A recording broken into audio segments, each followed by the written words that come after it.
Today, the eve of the 7th anniversary of the expulsion of the 21 Jewish communities in Gaza, which tragically has not led to peace, but to 7 years of a terrorist state on Israel's doorstep. But today, as we stand at the wall, you can see the Isaiah wall here, which bears the biblical prophet Isaiah's version of universal peace, across from a place symbolizing the world community, United Nations, our thoughts turn to the event which defines a hopeful united world, the Olympics. It's the 40th Olympics since the one in Munich. 4 days ago, the president of the Palestinian Olympic Committee declared that a Munich massacre memorial at the Olympics would be racism. Yet Abu Daoud, the main planner of the Munich massacre, which murdered 11 Israeli athletes, states in his autobiography that funds for the attack were provided by none other than Mahmoud Abbas, who today is chairman of the Palestinian Authority. The International Olympic Committee rejected numerous calls to have a minute of silence at the opening of the London Olympics 2 days ago to memorialize the 11 Israeli Olympians. When Anki Spitzer, the widow of the murdered Israeli athlete Andrei Spitzer, personally asked IOC Chairman Jacques Roguet for a moment of silence, he said, quote, "My hands are tied." "No," Anki replied, "your hands are not tied. My husband's hands were tied, and so were his feet when he was murdered. That's having your hands tied." But we want to thank the people who cared and those who did speak up to make this request.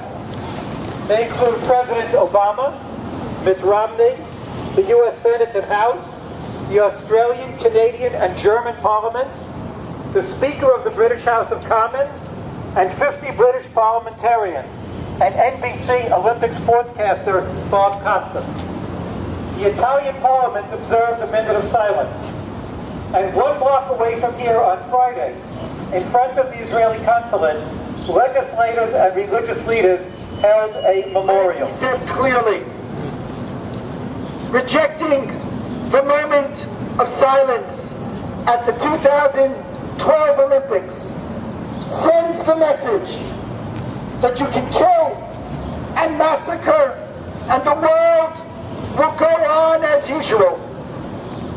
Responding to the request for a moment of silence with silence itself is abhorrent, it's detestable, it's egregious, it's unacceptable, it is legitimizing the horror. Pause for a few minutes, and we want to hear some small words, inadequate but still words, about each of those who fell on that horrific day, September 5th, 1972. David Mark Berger was born on May 24, 1944 in Shaker Heights, a neighborhood of Cleveland, Ohio. He was a National Merit Scholar who won bronze and gold medals in the 1965 and 1969 Maccabiah Games in Israel. In 1969, he was a gold medalist at the U.S. Junior National Weightlifting Competition. He received his bachelor's degree from Tulane University in New Orleans and graduate degrees in business and law from Columbia University. In 1970, he made Aliyah, moving to Tel Aviv. Though he retained his U.S. citizenship, he was to begin his Israeli military service in October of 1972. He never got that chance to serve. Berger, a middle heavyweight weightlifter on the Israeli Olympic team, was taken captive along with other members of the Israeli delegation to the Munich Olympics by members of Black September, a Palestinian terrorist group. Berger tried to bar his captors from entering his room, held with his teammates at gunpoint. He suggested that they jump the terrorists. "We have nothing to lose," he whispered in Hebrew. Kihat Shor, an expert marksman, was born February 21st, 1919 in Romania. During the Holocaust, he managed to hide in the Carpathian Mountains with Jewish partisans who made periodic raids on cities to rescue other Jews in hiding. At 53, he was a civil servant in Israel's Defense Ministry when he participated in the 1972 Olympics as a marksmanship coach. Shor had been an Israeli coach in previous Olympics and was himself several times a marksman national champion in Romania. When Kihat and 10 other Israeli Olympians were taken hostage by Palestinian terrorists, he appeared once at the window. That was the last time he was seen alive. Seth Friedman was born May 24, 1944 in Siberia. His father and mother fled from Poland to Siberia after their families were murdered by the Nazis. Friedman lived there for 14 years, becoming an outstanding junior gymnast. Joseph Romano was a big but gentle man whose smile was wide and frequent. One of 11 children, he was born in Libya on April 15, 1940. He made Aliyah to Israel in 1946. Romano was Israel's middleweight weightlifting champion for almost a decade. I knew he would resist and fight, recalls Lana. He would do something. Eliezer Halfin had only completed his military service 2 months earlier when he went to compete in the 1972 Munich Olympics. His father was a Holocaust survivor who had lost his first wife and children. Amitzur Shapira was born July 9, 1932 in Tel Aviv. He was Israel's top track and field coach. He was a top short distance runner and long jumper in Israel in the 1950s and became an instructor at the Wingate Institute, Israel's National Center for Physical Education in Etam. He lived in Herzliya with his wife and 4 children. So here we are again on this Tisha B'Av, and our tefillah opens with the Shir Shel Yom, with the Psalm of the day. And in that Psalm, we ask an extraordinary question. The question is, and you can say it with me, Mi Ya'aleh Behar Hashem. Who will ascend the mountain of the Lord?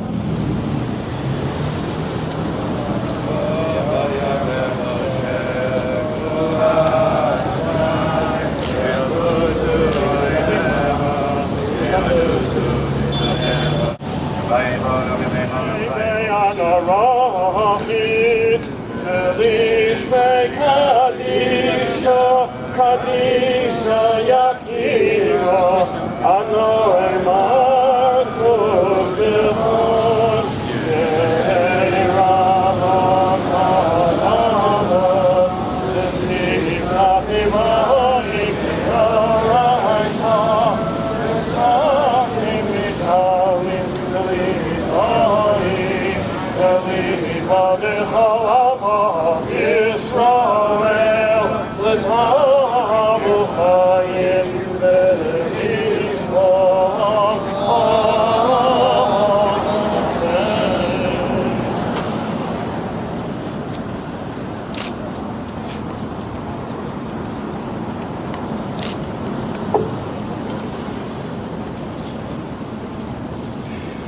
גדול ראיתי ונרום למשה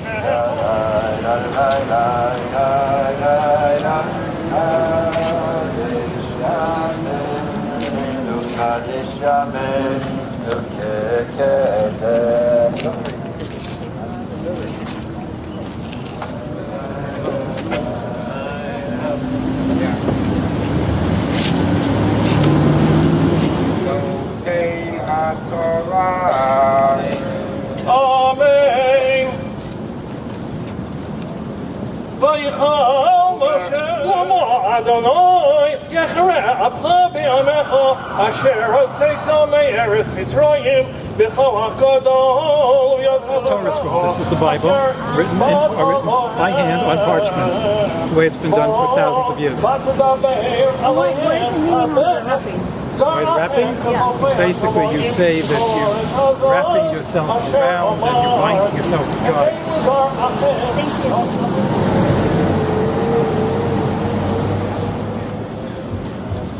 Thank you. Amen.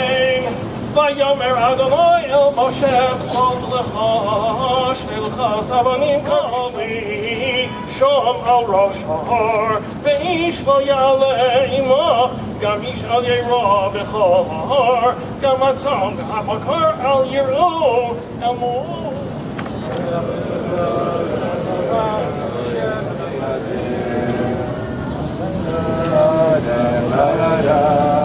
So we turn to God and we say, Yeshua Hashem, we are searching for you. We're seeking you. And in the spirit of Rav Levi Yitzchak Badishav, as we seek you, we say, oh God,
of all the Ethiopian Jews, we never forget our martyrs, and one of whom is represented on the Israeli track team at the Olympics this year, though he hasn't had a chance to train as much as he usually would have. So be rooting for him. but people of good conscience will remember, will forever remember. We will remember.